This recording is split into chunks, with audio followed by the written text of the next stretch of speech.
Haleluya, puji Tuhan, salam sejahtera bagi kita semua, keluarga GPDI El Shaddai Magelang. Kita bersyukur kepada Tuhan, kembali hari ini kita menikmati kebenaran firman-Nya. Mari Bapak Ibu kita terus mengalami pembaharuan di dalam Tuhan setiap hari. Kita semua keluarga GPDI El Shaddai Magelang. Dan saat ini mari merenungkan firman Tuhan menggunakan 365 hari yang mengubahkan. Hari ini pembacaan kita di dalam Kisah Para Rasul pasalnya yang ke-17. Dan kita akan membahas di ayat 4 sampai ayatnya yang ke-5. Sekali lagi Kisah Para Rasul 4, Kisah Para Rasul 17 ayat 4 sampai ayatnya yang ke-5. Demikian firman Tuhan. Beberapa orang dari mereka menjadi yakin dan menggabungkan diri dengan Paulus dan Silas dan juga sejumlah besar orang Yunani yang takut kepada Allah dan tidak sedikit perempuan-perempuan terkemuka. Tetapi orang-orang Yahudi menjadi iri hati dan dengan dibantu oleh beberapa penjahat dari antara petualang-petualang di pasar, mereka mengadakan keributan dan mengacau di kota itu. Mereka menyerbu rumah Yason dengan maksud untuk menghadapkan Paulus dan Silas kepada sidang rakyat.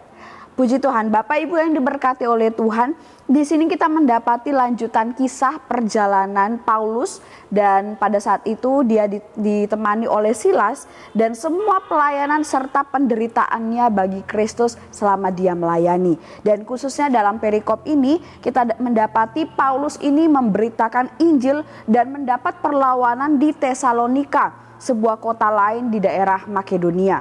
Nah, untuk lebih jelasnya lagi, hal apa yang dapat kita pelajari, hal apa yang dapat memberkati kita dari kisah pelayanan Paulus bersama Silas ini, mari kita akan mempelajari perikop firman Tuhan ini dengan menggunakan O, I, dan A. Yang pertama, observasi. Ya, kita akan melihat di sini tokoh-tokoh yang dapat kita temukan dalam kisah ini, yang tentunya adalah Paulus, kemudian Silas, ada juga orang-orang Yahudi, orang Yunani, perempuan-perempuan terkemuka, dan ada juga kita baca penjahat dari antara petualang-petualangan di pasar, dan juga ada Yason dan beberapa saudara seiman, pembesar-pembesar kota dan juga orang banyak.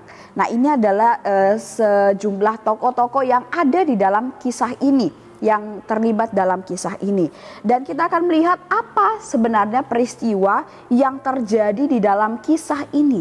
Ya, kita melihat di sini adanya peristiwa suatu keributan di daerah Tesalonika, ketika Paulus dan juga Silas sedang melayani, memberitakan Injil di daerah itu. Nah, mengapa peristiwa keributan ini bisa terjadi pada saat itu? Nah, yaitu karena orang Yahudi yang iri hati dengan Paulus dan juga Silas, yang berhasil menyampaikan Injil dengan luar biasa sehingga berhasil juga menarik banyak orang untuk percaya kepada Yesus melalui Injil yang mereka sampaikan. Dan di sini mereka menjadi iri hati dan itulah sebabnya mereka membuat kekacauan, atau orang Yahudi ini membuat kekacauan di kota Tesalonika. Nah, peristiwa ini terjadi di mana? Kita melihat bahwa peristiwa ini terjadi di daerah Tesalonika. Namun sebelum itu Paulus dan Silas berjalan melalui daerah Amfipolis dan Apolonia sebelum tiba di daerah Tesalonika. Dan di Tesalonika Paulus dan Silas juga masuk ke sebuah rumah ibadat orang Yahudi. Juga ada rumah Yason yang ditumpangi oleh Paulus dan juga Silas selama mereka melayani di daerah Tesalonika. Nah, di sini juga kita melihat bahwa rumah Yason ini pun nantinya adalah tempat di mana orang Yahudi menyerbu ya untuk menangkap Paulus dan juga Silas. Nah, kemudian selanjutnya bagian observasi selanjutnya yaitu kapan? Catatan waktu yang terdapat dalam kisah ini yaitu ada satu catatan waktu 3 hari Sabat berturut-turut. Memang ini bukanlah waktu peristiwa itu terjadi atau peristiwa dari kekacauan itu terjadi. Tetapi catatan waktu lain yang kita temukan dari kisah ini yaitu adalah 3 hari Sabat berturut-turut. Di mana dalam waktu itu Paulus bersama juga dengan Silas membicarakan bagian-bagian kitab suci kepada orang-orang yang ada di Tesalonika itu di dalam rumah ibadat orang Yahudi. Nah, kemudian bagian observasi selanjutnya yaitu bagaimana. Ini berbicara tentang bagaimana respon, dan respon apa saja yang dapat kita temukan dalam kisah ini. Yang pertama, dari orang-orang yang ada di Tesalonika. Ada beberapa dari orang-orang di Tesalonika yang kemudian menerima ajaran Injil yang disampaikan oleh Paulus dan juga Silas. Bahkan mereka mau memberi diri mereka untuk percaya Yesus. Yaitu ada orang Yunani yang takut akan Allah, dan tidak sedikit perempuan-perempuan terkemuka, yaitu yang kita bisa baca di dalam ayat tadi. Dan kemudian respon dari orang-orang Yahudi, ya tentunya kita tahu bersama mereka ini iri hati kepada Paulus dan juga Silas, dan akhirnya mereka mengacaukan kota Tesalonika dengan dibantu oleh penjahat dari antara petualang-petualang di pasar.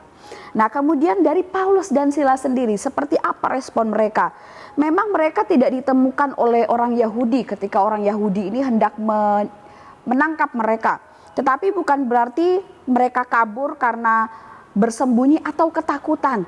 Tetapi kita yakin percaya bahwa Tuhan Yesuslah yang meluputkan dan melepaskan mereka. Sehingga respon dari Paulus dan Silas yaitu mereka tetap melayani Tuhan. Mereka tetap mengabarkan Injil di banyak daerah. Nah, itu observasi yang bisa kita temukan yang kita sudah gali bersama-sama dari kisah ini.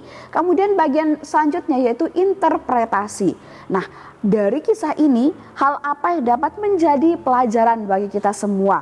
Nah, ini yang menjadi pelajaran bagi kita Bapak Ibu, bahwa di dalam hal apapun, ya saat kita mendengarkan entah itu sebuah informasi, kabar, pengumuman, atau apa saja yang disampaikan kepada kita, mari kita belajar dan berusaha untuk bersedia mendengarkan dengan baik, dengan sikap hati dan pikiran yang terbuka.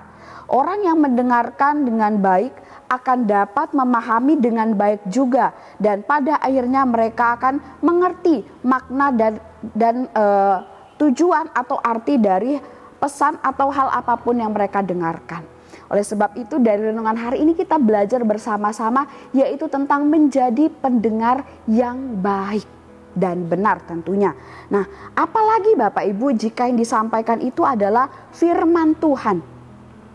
Seperti halnya beberapa orang Yunani dan perempuan terkemuka tadi yang mereka mendengarkan Injil dengan baik, mereka memahaminya, mereka memperhatikannya dengan betul-betul, dengan sungguh-sungguh, sehingga mereka pada akhirnya mereka mendapat anugerah dan mereka mau percaya kepada Yesus sebagai juru selamat mereka. Jangan sampai kita sama seperti orang Yahudi yang ada di Tesalonika tadi. Mereka salah paham dengan kesaksian, dengan hal yang disampaikan oleh Paulus dan Silas. Karena mereka tidak mendengarkan dengan baik dan mereka tidak merespon dengan baik, dengan benar apa yang mereka dengarkan. Dan kesalahpahaman inilah yang menyebabkan mereka menjadi jahat. Mereka menyampaikan tuduhan yang sangat tidak beralasan kepada Paulus dan Silas. Mereka menyampaikan tuduhan bahwa Paulus dan Silas bertindak melawan kaisar dengan mempercayai ada seorang raja lain yang bernama Yesus. Nah, padahal yang disampaikan oleh Paulus dan Silas tidaklah demikian. Mereka sama sekali tidak melawan kaisar. Dan kita juga akan menjadi seperti orang Yahudi ini Bapak Ibu. Kita bisa jadi orang yang lekas iri hati, kemudian mudah menuduh orang lain, kemudian membuat tuduhan yang tidak beralasan atau mengada-ngada, bahkan menjadi pembuat kekacauan di tengah masyarakat. Jika kita sama seperti orang Yahudi, yaitu tidak dapat atau tidak mau menerima, mendengarkan, merespon sesuatu yang kita dengar dengan baik dan benar. Nah, ini sangat berbahaya Bapak Ibu, dan tentunya orang-orang yang seperti ini, yang seperti orang Yahudi tadi, itu tidak akan dikenan oleh Allah. Allah juga pasti akan menegur bahkan menghukum orang-orang yang demikian. Yakobus 1 ayat 19 sampai 20 berkata, "Hai saudara-saudara yang kukasihi, ingatlah hal ini. Setiap orang hendaklah cepat untuk mendengar, tetapi lambat untuk berkata-kata, dan juga lambat untuk marah. Sebab amarah manusia tidak mengerjakan kebenaran di hadapan Allah." Apa yang dilakukan oleh orang Yahudi tadi? Mereka itu justru malah sebaliknya. Mereka cepat untuk berbicara tapi lambat untuk mendengarkan. Mereka tidak mendengarkan dulu dengan teliti, dengan tuntas, dengan jelas, tapi mereka langsung emosi, mereka langsung marah, mereka langsung iri hati, dan akhirnya perbuatan jahatlah yang mereka kerjakan. Jangan sampai kita demikian Bapak Ibu, tapi kita harus mendengarkan dengan baik dulu, dengan tuntas, dengan jelas, barulah kita berbicara, barulah kita bertindak, dan pasti tindakan kita akan benar kalau kita mendengarkan juga sesuatu informasi dengan benar, apalagi itu firman Tuhan. Dan bagian yang terakhir Bapak Ibu yaitu aplikasi. Nah, dari pelajaran yang kita dapat di bagian interpretasi tadi dari kisah ini, selanjutnya langkah apa yang harus kita lakukan, tindakan apa yang harus kita terapkan dalam kehidupan kita sesuai dengan pelajaran yang kita dapatkan tadi. Yaitu tentunya yang pertama, kita berdoa minta hikmat kepada Tuhan supaya bisa mengendalikan diri untuk dapat memahami dan merespon segala sesuatu yang kita dengarkan dengan baik dan benar. Nah, tentunya kita perlu hikmat Tuhan ya untuk bisa mengendalikan diri kita, menguasai diri kita, sehingga apapun informasi yang kita terima kita bisa mencernanya dengan baik, kemudian juga menyaringnya dan bisa bertindak dengan baik. Nah, kemudian tentunya yang kedua adalah saat mendengarkan suatu informasi, berita, pembicaraan, apalagi khotbah firman Tuhan, kita harus memperhatikannya ya dan mencernanya dengan seksama. Kita tadi sudah minta hikmat Tuhan untuk bisa mengendalikan diri, dan selanjutnya tentunya kita harus mendengarkan, ya, memperhatikan, mencerna setiap hal yang kita dengarkan itu dengan sebaik-baiknya.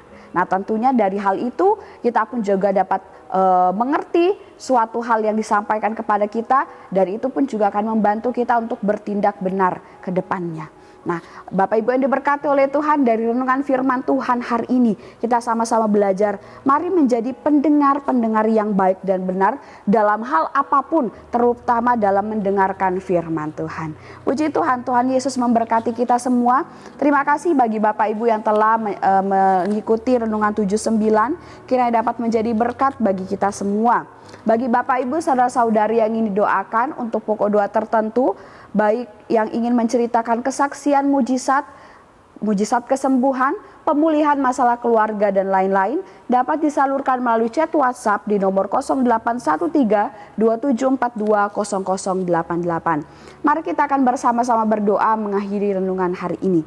Kami mengucap syukur Tuhan buat kebenaran firman-Mu yang kami nikmati bersama-sama. Mengajarkan kami Tuhan untuk menjadi pendengar-pendengar yang baik dan benar. Terutama saat kami mendengarkan firman Tuhan. Agar kami pun dalam setiap tindakan kami, dari setiap informasi yang kami dengarkan, kami mampu bertindak dengan baik dan benar juga. Terima kasih Tuhan, Kau memberkati setiap jemaat Tuhan yang ada di GPD Yelsadai Magelang.